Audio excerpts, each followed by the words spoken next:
I've always been a very keen recycler, very keen on environment. I live in the Adelaide Hills, which is um, a really lovely place to live. I went to a school that was on the south coast of Wales, and fresh air. I had the unfortunate experience of going to Middlesbrough for one of my degrees, and on one side of the road was a chemical factory, and on the other side was a steelworks, and you could Oh, actually see the buildings disintegrate. You could see them crumble from the chemical fallout. It was not very pleasant. So the idea of getting back to um, uh, this area was really, really important to me. And I've sort of got to the stage in life when I can afford to do it. There always comes the time that when you don't come from a super wealthy background, that you've actually got to go to work.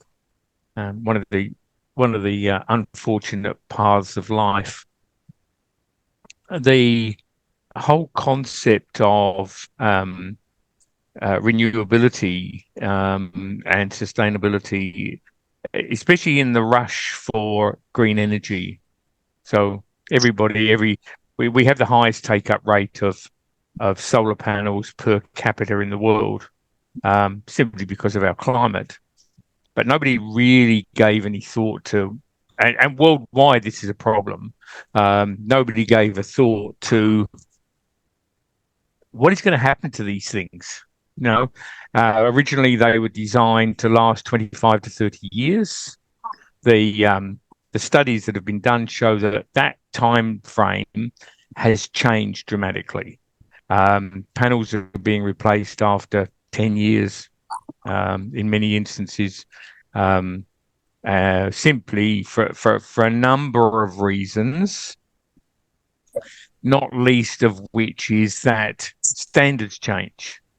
So um, new, more efficient panels come on the marketplace, whereas I was getting 1 or 2 kilowatts out of these panels I had 12 years ago. I now get 6 or 7 kilowatts or 10 kilowatts. mm, yeah. So it becomes economic to change it. So a lot of this is driven by economics. People originally put them up because of the feed-in tariffs. I'm not certain that I'm not sure that 100% of people that put panels on did it for the reason of a green earth. I think most of it was driven by, I get a feed-in tariff and it doesn't cost me any money for electricity. Um, Then, yeah.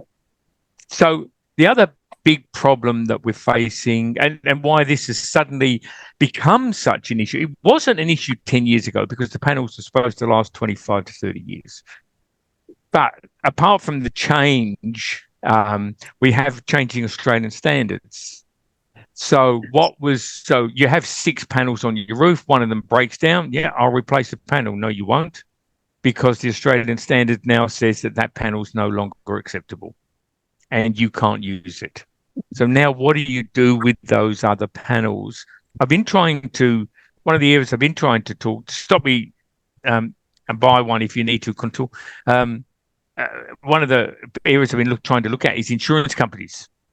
Obviously, they have a big impact on the recycle or reuse area because it's very much you change the panel or you have a panel that's out of Australian standards, you put it on your roof, your house burns down, insurance company go, well, you've used non-standard products.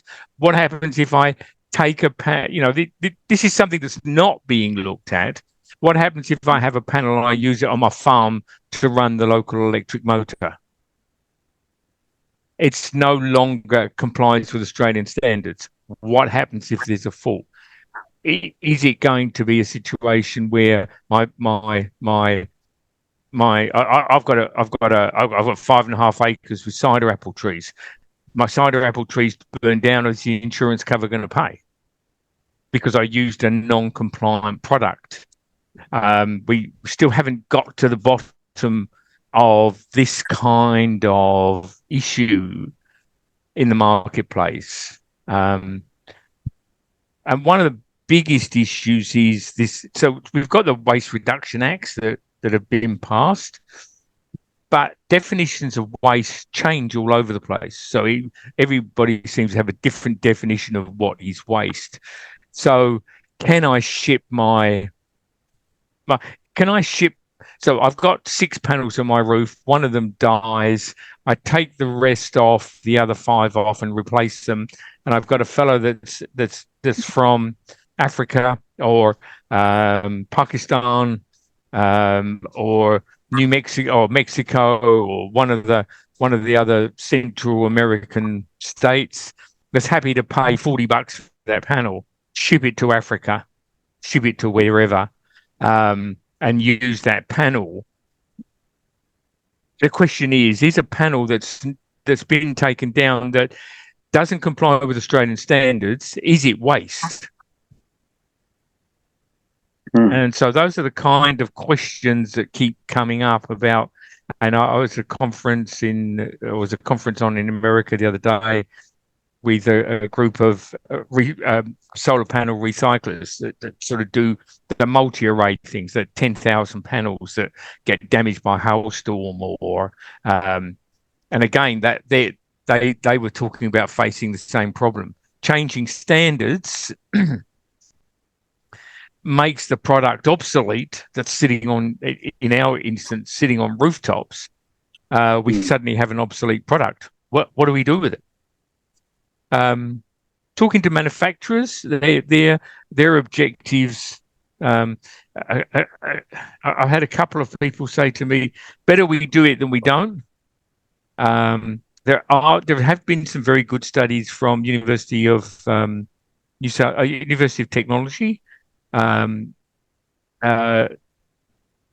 looking at the concepts, and there's been an argument put forward that if we wait 20 years, the price of copper will be so high that it'll be worth. If we store all these panels for a period of time, we'll have a mining opportunity, a bit like old gold mine. That at some stage or other they actually become viable. Recycling may become viable if the price of copper goes up, but where do you store the panels? Where do you store the panels for the next 20 years until we get that through?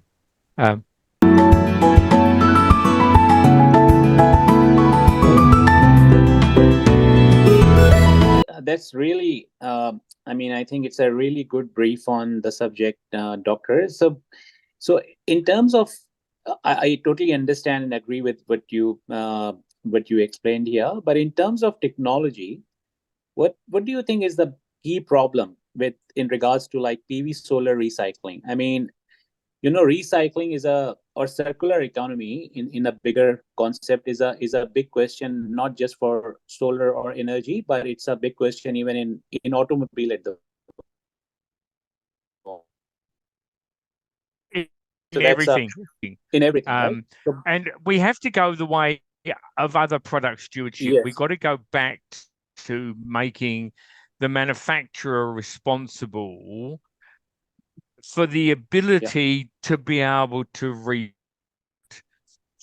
in some instances, the product hasn't been easy to recycle. So there needs to be. So what they were talking about in the conference I went to, or that I attended in the States, I didn't attend, but virtually attended.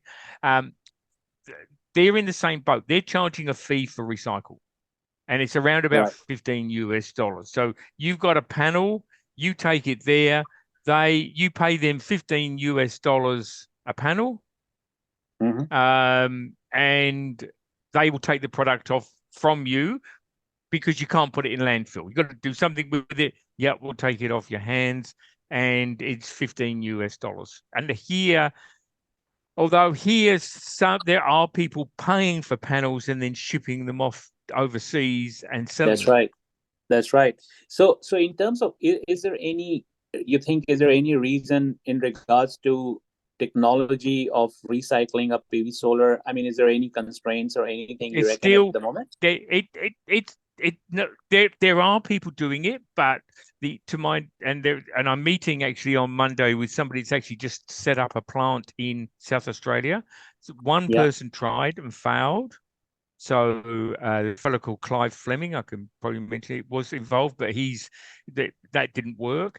And it's at the end of the day, it's commercial viability. It's Yeah. the kind of money that you need to spend to get the machinery to do the extractions. You've got to be Yeah. turning over a lot of you've got to have a lot of equipment, and some of the older panels contain toxic waste. Yeah. The Yeah. Okay. newer panels don't. The newer panels don't. Mhm. But the older panels contain toxic waste, which is which requires special handling. And there was a talk recently about nanosilicone. Yeah. So you can extract nanosilicone. It fetches about $40,000 a kilo. Hmm. Okay. Yeah, yeah. $40,000 a kilo. It's a That's kilo. Yep, that's the estimate. But it probably costs $60,000 a kilo to extract it. right. Okay. So if you can find a way of extracting the nano silicone Yeah. at a cheaper rate, Mm. that has been proposed in a number of papers. A number of papers Right. have written on the fact that we do have this nano silicone capacity, and it is very, very, very expensive. But to get it out is even more expensive. That's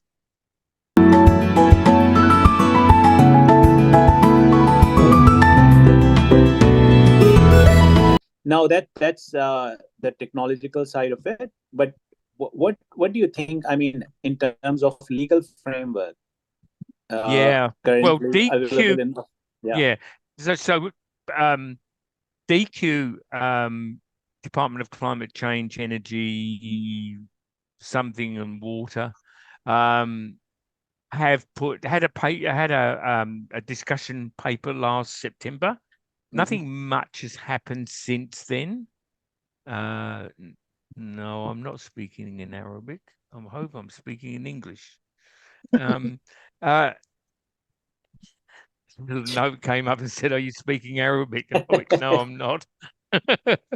um, So DQ put out a discussion paper last September, Hmm. um, and for product stewardship and a plan of action.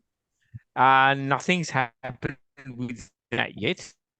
Uh, we still haven't they still haven't quite got there, but there is a plan to put some hubs around the countryside where so there's a paper put out by DQ called Wired for Change. Yeah.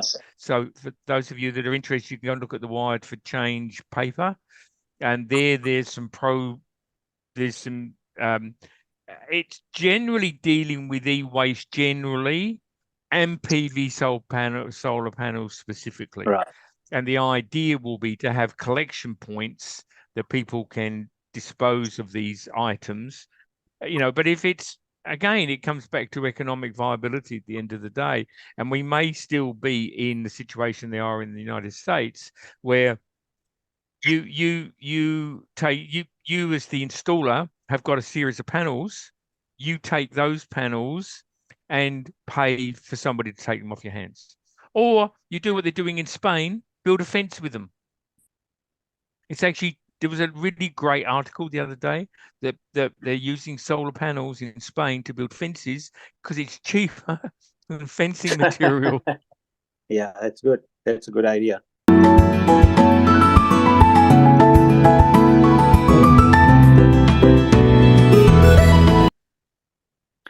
Obviously, we've always got these challenges, and I sort of look at what has been done around the world in other respects, like you mentioned Spain. Yeah, I'm going to couple two different things together and see what might or might not come from this. I think about the whole end of life of something like a power station. Now, of course, mm, if we talk about nuclear, for example, right now, there's all of the sales. Oh yeah, nuclear is really cheap. Of course, they're looking at just the nuclear stations which are already paid for themselves. They haven't factored in the previous costs. They haven't factored in the getting rid of it.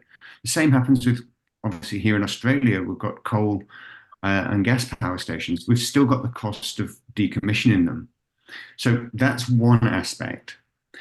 Then pairing into that, what can be done in the way of regulations and costs? And so I'm thinking back in 2003, I think it was, it might have been in 2002, Switzerland added in a tax on all electrical and electronic goods.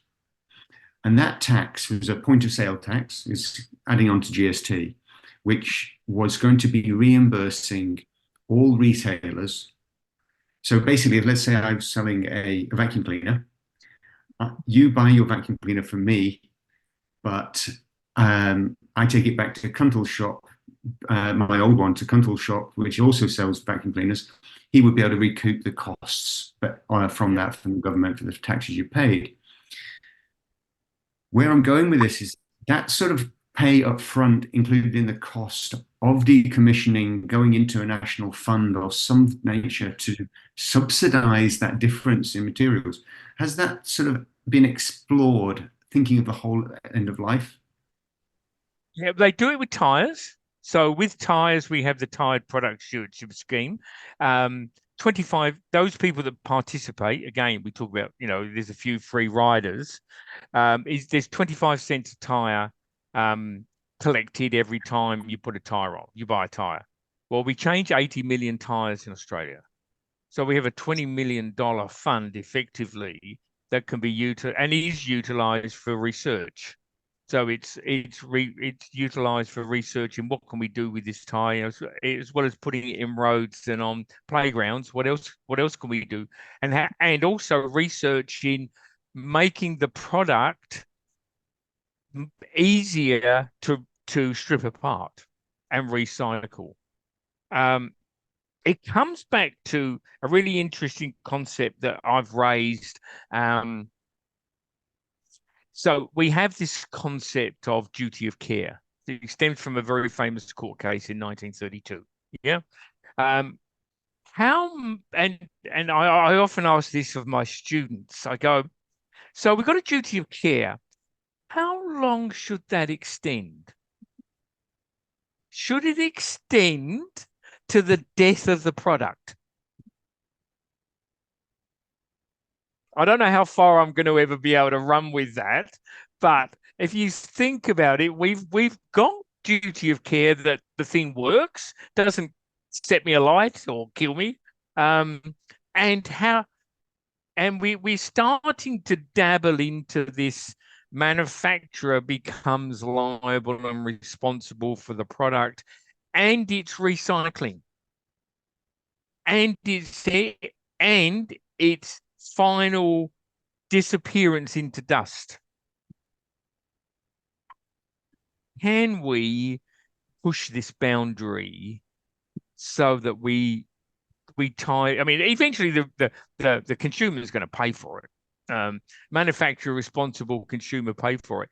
But can we? Is it? This is the way the EU is going. The Americans aren't, but the EU is going towards, you're going to be responsible until this product's dead, until it's ashes. Which is, I don't know if we can get that far. Certainly, maybe not in our lifetime. What do you think stops us? If it's been done with tyres. That's right. So it's been, and there's nothing to stop us. But it's a matter of a government making a decision or the Product Stewardship Council making a decision that this is where we want to be. I mean, they've come a long way. The DQ, if you read the DQ paper, they've come a long way. I mean, they were talking about, before I started this PhD, nothing had happened. Absolutely zip. And that's why the PhD was available, because we've been talking about it since panels first went up.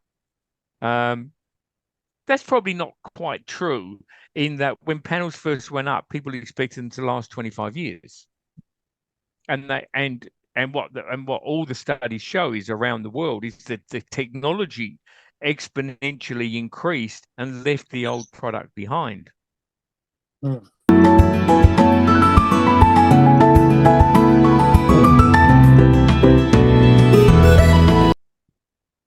So, since you mentioned about the product stewardship, so in relation to solar PV, what do you mean by product stewardship? And is there any? And in Europe, there is some law is coming up, right to repair. So, in that area, can you put some light? Yeah. Yeah, so product stewardship applies to it. I mean, we've got batteries, so batteries, collection points, mattresses, televisions, and there is, as most of you know, a Centre for Product Stewardship. And they actually have a conference coming up on the 9th of May in Sydney, which I'll be attending. And that's really talking about the whole area of product stewardship. It's quite a dynamic area. The issue is most of it's voluntary. It's still not mandatory. There are a couple of mandatory schemes, and off my head, I forget what they are, but the primary focus is on voluntary schemes where everybody gets in and tries to do the right thing. And batteries is an example. You know, you've got these collection points in all the supermarkets now. Soft plastics is another one where there are soft plastic collection points around the place. That's a product stewardship program. So they tend to, Centre for Product Stewardship put in programs. People make contributions in some form. With tires, it's so much per tire. It's often product based. So the idea that DQ have with this new product stewardship for solar panels will be that when you put a panel up, you will pay a fee, and it might be $40 per panel, and that fee will be recoverable when the product is decommissioned. And is there anything right to repair bill or law is coming up? Because in Europe they're thinking of right to repair Yes. law. Is there anything coming up in Australia or something like that? Well, we do in the Australian consumer law, we have a right to repair. So it's automatically covered into Competition and Consumer Act that there's a right to repair, replace, refund if the product is not working. But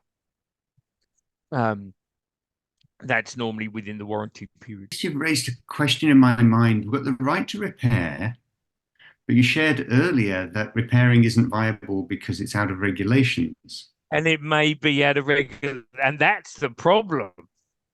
That's what I was going to just mention, is that the problem is, well, actually, I talked to a fellow from the States a while ago. He does recycling for large arrays, like 10,000 arrays, 10,000 units that may have had power damage. Suddenly they get a hailstorm, wipe out a 10,000 unit. And they were saying the same thing. They got the same problem in the United States, is that, the standards have changed. We can't repair that. You're gonna have to replace it. Because we can't. And then the link with that, of course, is the insurance companies who go, hold on a minute, you're not using a product that complies with the standards, so we are not going to insure you. So I'm going to test something with the regulations. Obviously, they are what they are. Yeah. But I'm wondering, what is it about the regulations which make it not viable? And are they? And I'll put an extra caveat in that, if you don't mind. Yeah. Because one thing is, like, sometimes the regulations, I know, like, for example, when I've helped organizations follow simple things like ISO 9001, an interpretation of the regulations stops them doing a change. But actually, if they step back and get somebody in with the knowledge of the domain, they realize actually sometimes the regulations are not as strict as they appear to be at face value. So I'm curious, what other things in the regulations? Okay, it's really the Australian standards. So the Australian standard changes, which makes the old product no longer able to be used. You I mean, you can use products that are outside of standard, but you don't get any insurance cover. And it may be that the professional that's putting it up will go, hold on a minute, I can't put up a product that's not inside the Australian standards. So, your electric plug, yeah, is an Australian standard. It has to look like it looks. Yes, but that has changed over a period of time. Over the last 50 years, that plug has changed. The problem with solar PV solar panels is the change in the standard has happened faster. They've gone, no, you can't have lead in that product. No, you can't have I'm not the engineer, but you can't have X, Y, Z in those products anymore. And that contains it. While it's sitting on the roof, not a problem. The moment you can't put a new one on because it doesn't comply. Now, Farhan, you'd be aware of this, that it's in the replacement. You can't use it. So now the system doesn't work because you've got one panel out or maybe two panels out, and I can't put the new ones in because I'm not allowed to. That's where the problem arises. It's not so much that there's a legislation. The legislation says you can't use products that don't comply with Australian standards at the time you put them in.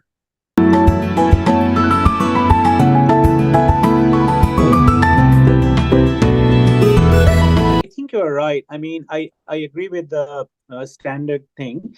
I think it's not just the safety. Yes, there are standards that are there just to cover the safety, but because it's not about Australia, I think because the technological changes are so rapid and quick in solar, especially in last 5, 6, 7 years.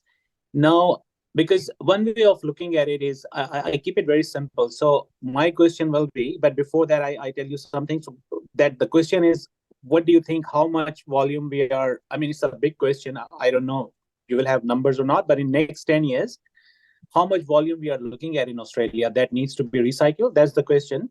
However, I've got a comment on that regulatory thing. So because solar panels, the way they are being made now and the technology keeps changing, I totally understand that. But the performance warranties are around 30 years for every single solar panel which has come in the market for last 3-4 years. So which means even after 30 years, if we go by their performance warranties, even after 30 years, they are still delivering around 80% of their actual efficiency. So which means that even if you don't recycle it, as long as they are not damaged or anything, you can keep using them.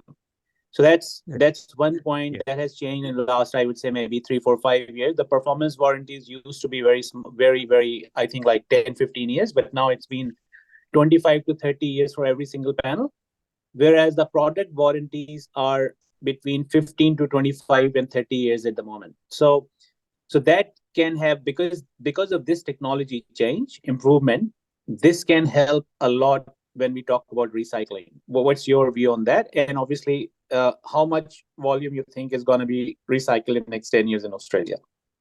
Well, the prediction for waste, I was looking at something yesterday, within the next 4 years, around about 10,000 tons of waste material will hit the market.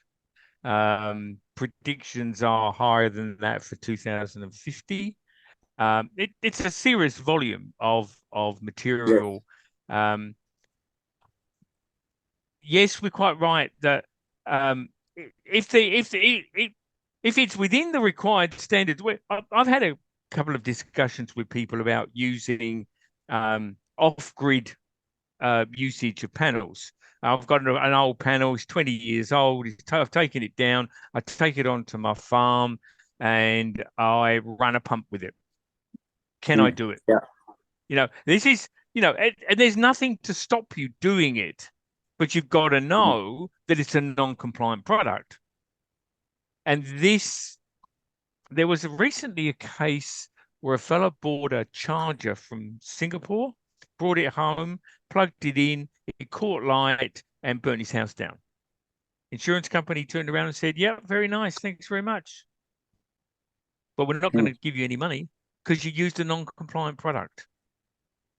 You know, at what point, you know, it's this kind of framework, because it's electrical, is the issue that it can cause. You know, if you use a non-Australian standard sticky tape, well, who cares?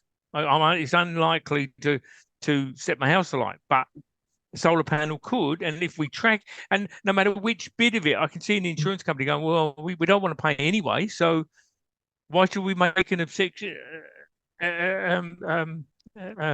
Why should we make anything different here?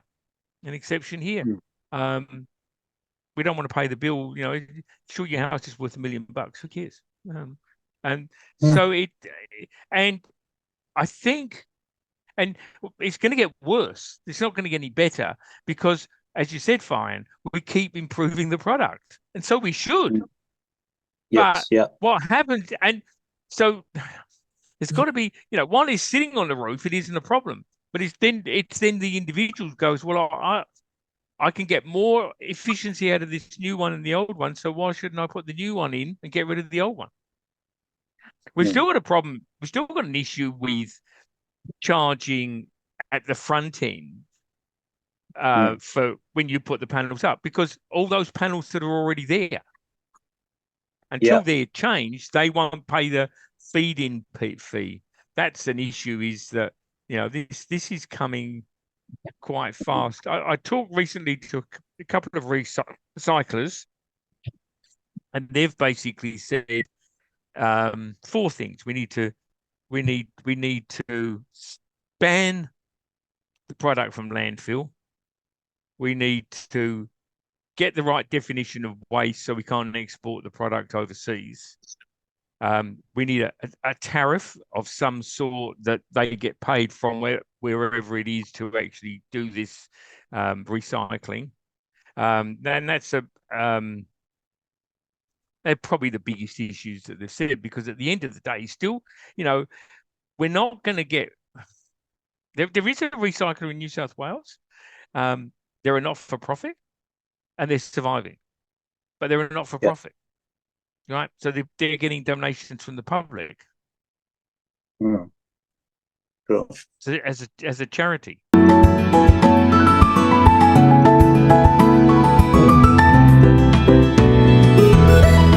Yeah, United States, we do a little bit, but nowhere near. But United States a lot of those are concentrating on the big arrays that fail, you know, like 10,000 panels. And Europe are doing the same thing. So they are everyone's sort of got onto it a little bit late from when we first started. So yeah. So is there any legal or financial support so that US is doing much better than Australia? No, still no. They're talking to the recyclers there. They're saying the same thing. It's there's no legislation. No, and a similar problem in the United States is to here. There's no federal legislation. Although we do with DQ now, they are starting to make some improvement in this area, which then, because I talked to the South Australian government, and they basically said the federal government are handling it, go away. That's the sort of response I got.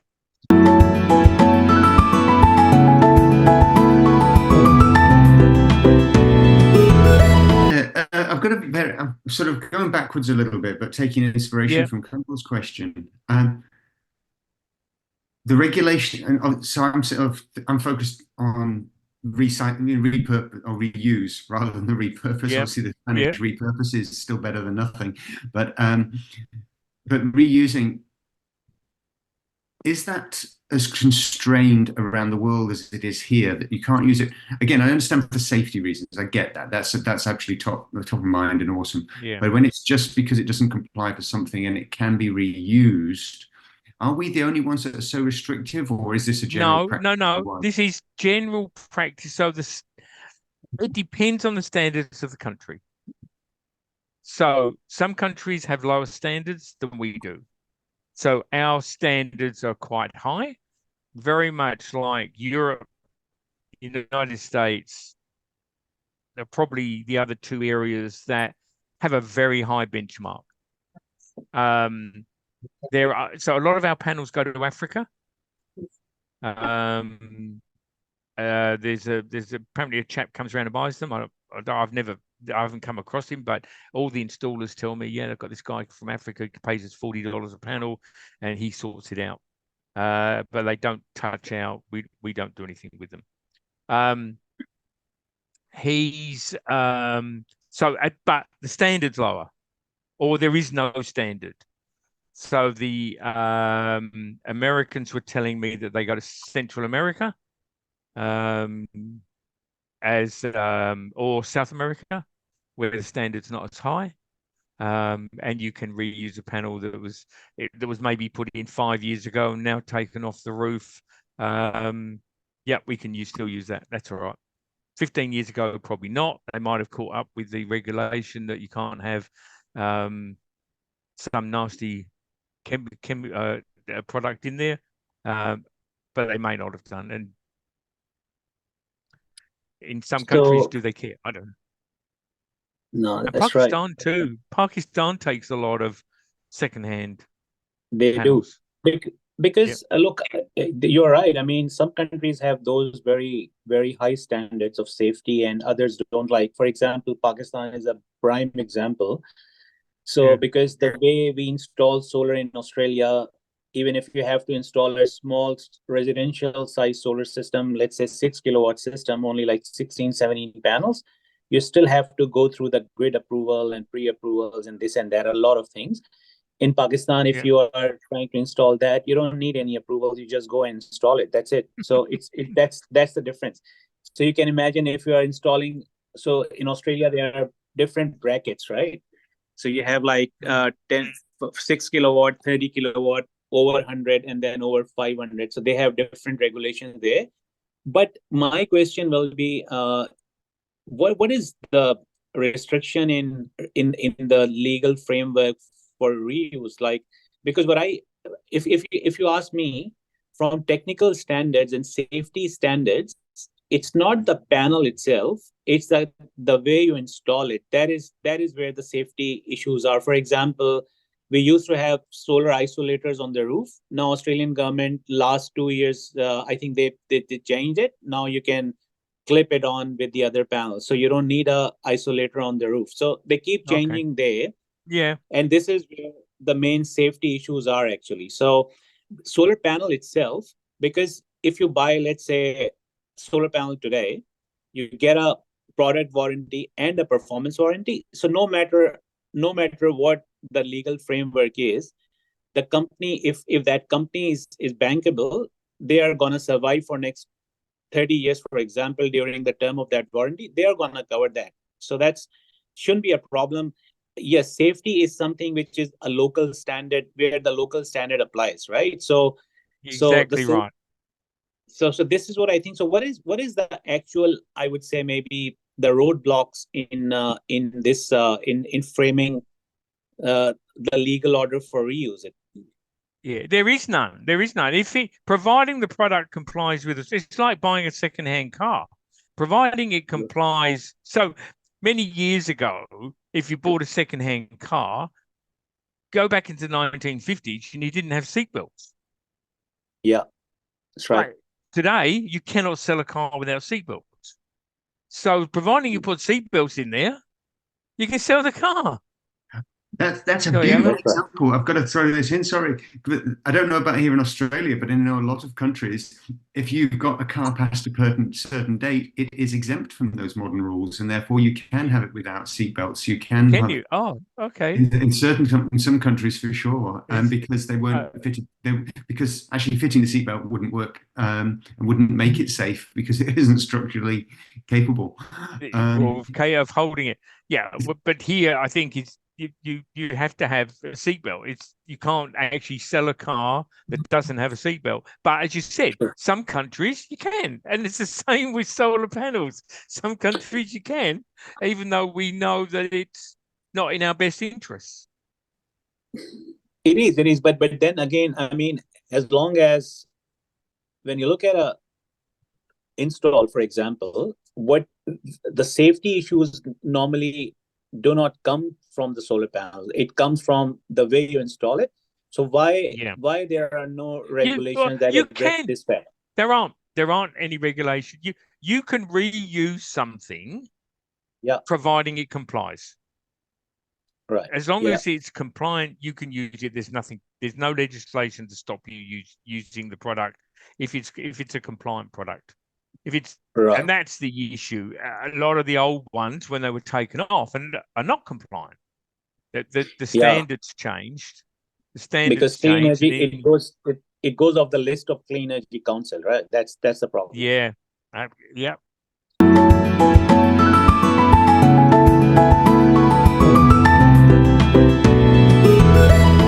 Australia has the highest per capita take up in the world for solar rooftop, simply because the feed-in tariff, basically, if the truth were known.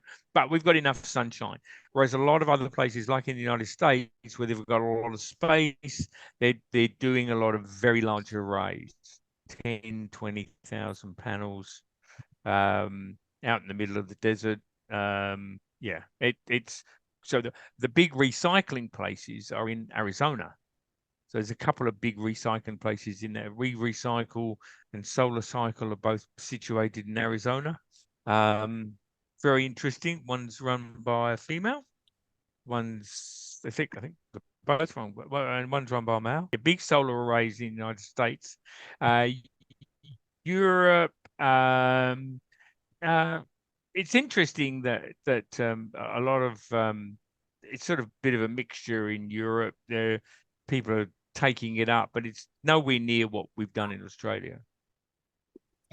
And in that case, what is happening in developing countries? Okay, we have spoken mostly Europe, America, which are developed country, but energy crisis also. Energy requirement is very much increasing in the developing countries. So what is happening? Do you have any idea? No, there's not much information coming from developing countries. So there isn't a lot of data coming out of those places. So we don't know what the take-up is of new systems. We certainly know all our at least 3/4 of our old systems are going there. Although that may change, there's some debate with the new e-waste legislation being extended. Hopefully, they think by the end of next year, may prevent e-waste from going to developing countries and just palming the problem off with somebody else. But that's not in legislation yet.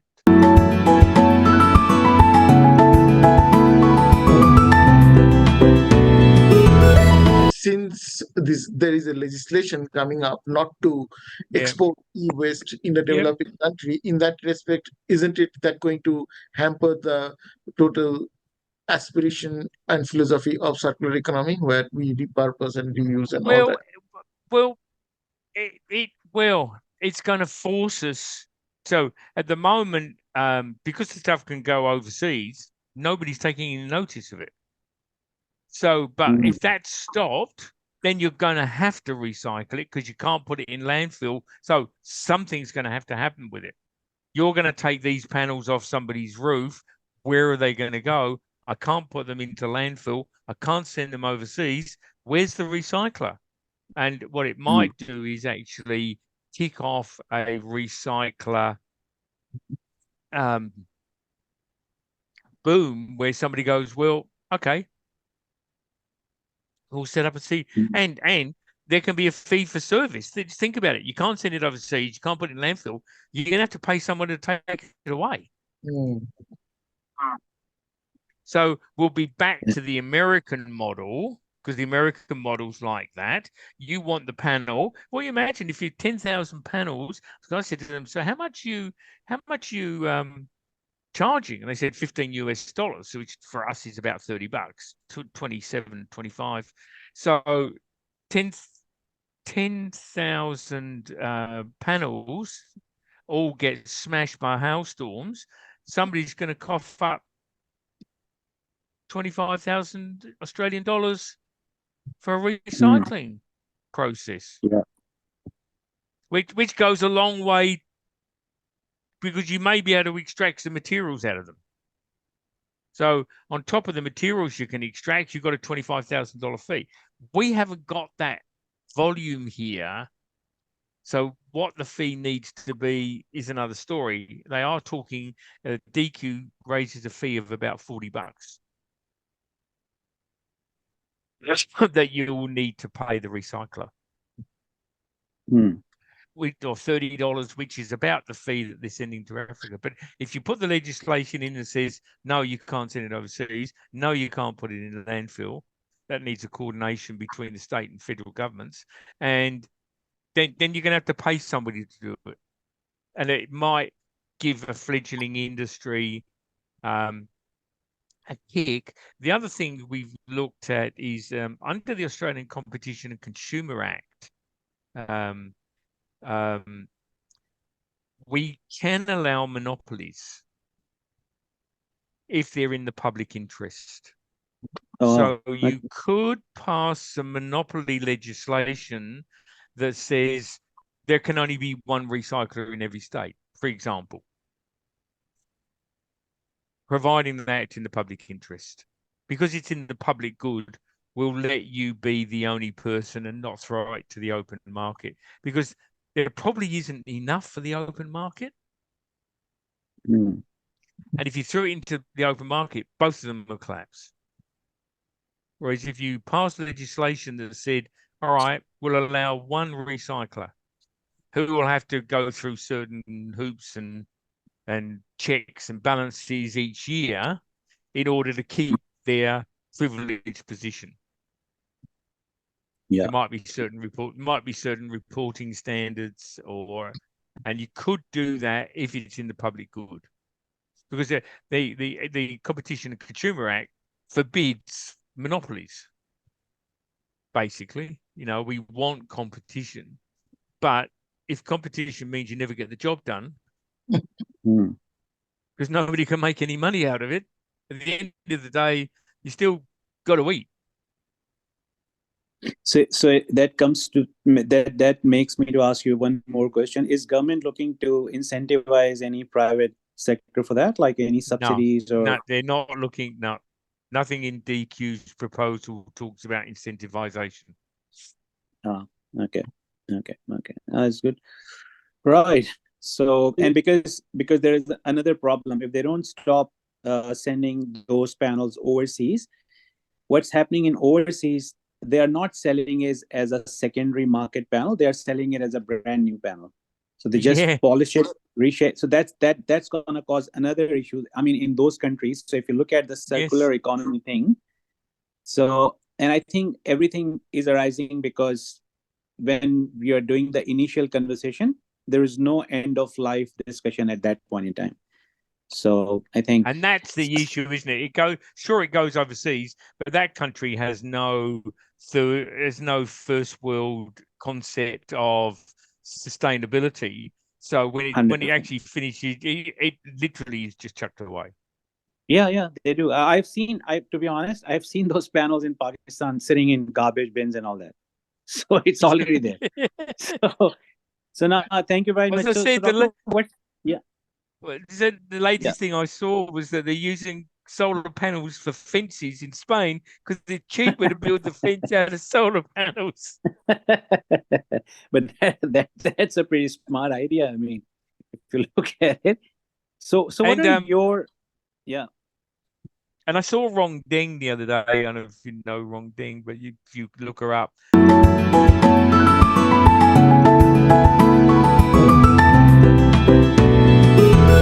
I think it was very, very insightful, very informative. So, doctor, what are your, like, if I ask you, what are your key findings and learnings from your research till now? Like, what do you think in a practical world, what's going to happen? I mean, what's your conclusion so far? I'd love to talk to insurance companies, but they won't talk to me. And I've tried the Insurance Council of Australia, and they won't talk to me. I'd love to get their, yeah, seriously, I'd love to get their take on that the whole. They talk about being in a sustainable area, but nobody wants to talk about it. I'd like to get their take on sustainability and recycle, reuse. How do we get how can they gear their insurance policies for things like this, or can't they? And there's some real issues with that. I think overall we will eventually get to a program of some sort. It's sort of taken 7 years, 8 years. So 2016, the government have been talking about this. So last 8 years they've been talking about it and not getting anywhere. I'd like to see us get to a point where we actually raise some funds that we can look at the beginning of the product. As most product stewardship is going at the moment around the world, we're starting to look at how you make the product first. Instead of, let's make this, that didn't work, let's make something else. Let's research how we can make this product more sustainable to start with, or more strip apartable, or can it be reused somewhere else? But the beginning of life rather than the end of life, the end of usable life. Yeah, no, that's good. And that's where I'd like to see governments pushing more into, and European Union is starting to do that. They're starting to get to this concept of let's sort out the design. This design is not working for taking this product apart at the end. Yeah.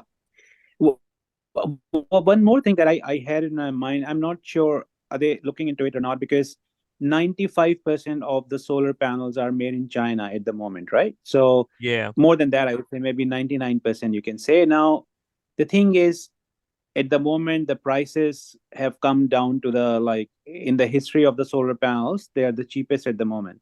Yeah. Now, and it doesn't hurt if they can add some sense to their pricing just for the end of cycle thing, and then end of cycle. And that's what's being discussed at the moment. But of course, it'll only apply from here on in. Yeah. And it'll be voluntary. If they take the responsibility like the manufacturers, okay, I mean, let's say 30 cents per watt, instead of doing that, they sell you at 32 cents per watt, just saying. Yep. And that 2 cents, they take the responsibility of recycling it at the end of the day, because geographically it's easier, because everything is coming from one place. Yep. So it can go back and they can do it, and they have all the manufacturing facility. All they need to do is to install maybe some recycling plants. That's it. So that will be much easier.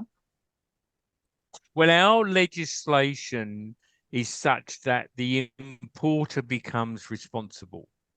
So it's then up to the importer to start pushing his supplier, saying, the standards in Australia. And again, what we do is we change the standards. Yes. Yeah. We go, no, you got to do it like this. Sorry, Alan. Yeah, no, it's thanks, mate. It's just I'm wondering. Obviously, I'm dreaming here about changing regulations and that sort of stuff, and what sort of things are being looked at. And when you're talking about the 95% are made overseas, but there is at least one manufacturer here in Australia. Yeah, Tindo. Looking back at the history of what used to happen with the car industry, those tariffs that were put on to enable the local manufacturer. Obviously, nobody likes tariffs and all of that. There's lots of reasons why that has a lot of flaws.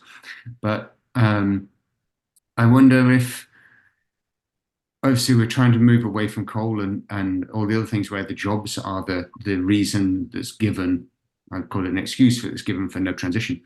If we're creating factories for solar panels, putting tariffs on that so that, and then that includes, Australian ones do recycling from in design, would that be an avenue that would enable that shift? I'm not certain. The problem with tariffs, of course, and given that 95% of the product comes from China anyway, we put a tariff on their product to help the local guy, and we'll have tariffs back on it. We've just fought in the what court was it that we fought them over the wine tariff and the beef tariff. So we've just spent a whole stack of time getting the Chinese to reduce the tariffs on various products, and then we're going to go and put one on. Yeah, I'm not certain it's going to work. That's the problem. And yes, we could do it. And again, we could create monopoly status. We're allowed to do that under the Competition and Consumer Act, but only if it's in the public good. And the argument would be, would it be in the public good? I mean, that's because I think it's going to slow down the transformation as well. I mean, if we do that, because we are talking volumes here, and I think if we do tariff on Chinese products, I think we are going to slow down the whole transformation process that we are going through. But yeah, I mean, could be an idea. Yeah. Turning that around, just moving, because I fully agree with your argument on tariffs, by the way. I'm not a fan of them. And I agree with your point. The other side is regulations, though. Yeah. If we had an industry that did it and did put recycling in life, we could weave that into the regulation, which is what the sorts of things the European Union has done with a lot of its stuff. Yeah. It's saying, hey, if your panel doesn't fulfill our criteria, which our organisations do, then we lead the way. So that gives us a tick internationally, and it forces shift. And that could be done. Yeah. I mean, that's one thing we're looking at, how far we can take that and not breach our own legislation.